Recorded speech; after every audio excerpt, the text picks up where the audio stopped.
Hello, Grosse Pointe South baseball alumni, fans, friends, families. Dan Griesbaum Jr. here with Dan Griesbaum Sr., head coach. Just chatting a little bit about our upcoming inaugural Hall of Fame class for Grosse Pointe South baseball. Wanted to highlight some of the players involved, and right now would like to talk about a guy from the class of 1993, Kevin KB Brennan, pitcher, outfielder, and certainly a bulldog performer on the mound. And over to the coach. What are some of your initial memories when you think about KB? Again, one of our best two-way players ever. Kevin hit 440 in 92. Was one of our top pitchers along with Fritz Coiro. Fritz Coiro had a super year then as well. He and Kevin were 1 and 2 on the mound, and Kevin was, as I said, a great two-way player. Speed, great arm, great contact hitter, and again, a bulldog on the mound that had one of the best changeups that we've ever seen at South. The Brennan family in general, certainly a lot of athletes. His brother Terry certainly turned out to be a great ball player as well after him. Right. I know his KB's son Nico is a good ball player. His nephew's a great ball player. Several nephews that are good ball players actually, and throughout the Grosse Pointe community. But as far as that era of South baseball goes, the early 90s, what are some of your memories of that? I know you mentioned the 1992 team, his junior year, one of the better teams from early on in your career.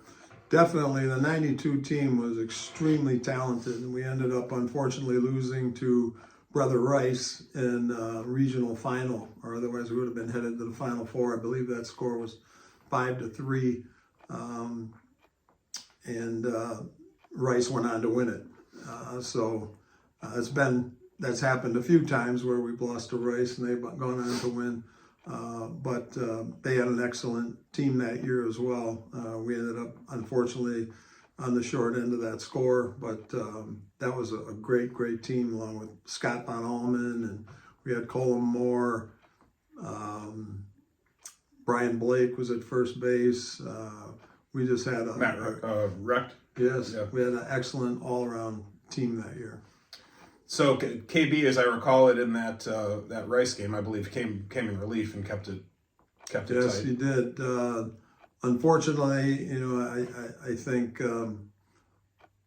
my error possibly in not starting him that game. He did start the first game against Roseville and kind of got squeezed by the ump, and Fritz had to come in, and Fritz helped us win that game, and then Kevin came in relief. As you said, we didn't start him in the first game, but he did come in relief and did extremely well and kept us in the game. We unfortunately couldn't do it with the bats later in the game.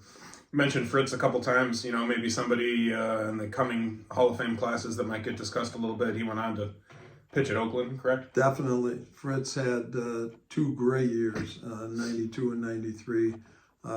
Again, had a good career at Oakland, but yeah, I'm sure he definitely will be in the Hall of Fame consideration for the Did not hit though, really.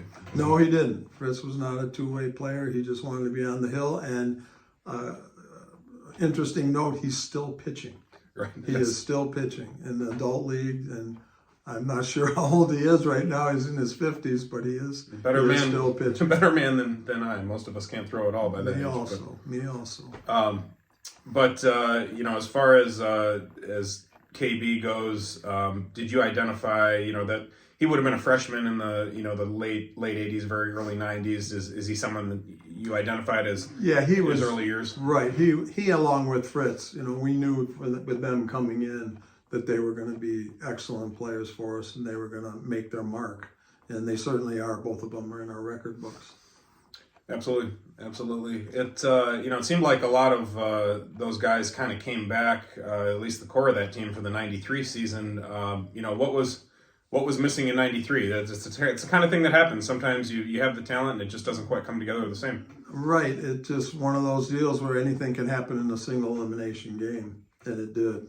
We ended up losing, I believe, that year to Detroit Southeastern, I believe it was, who had an excellent team that year, but still, again, anything can happen in a single elim. Yeah, I think they went on even win the, They, the regional, yeah, I believe.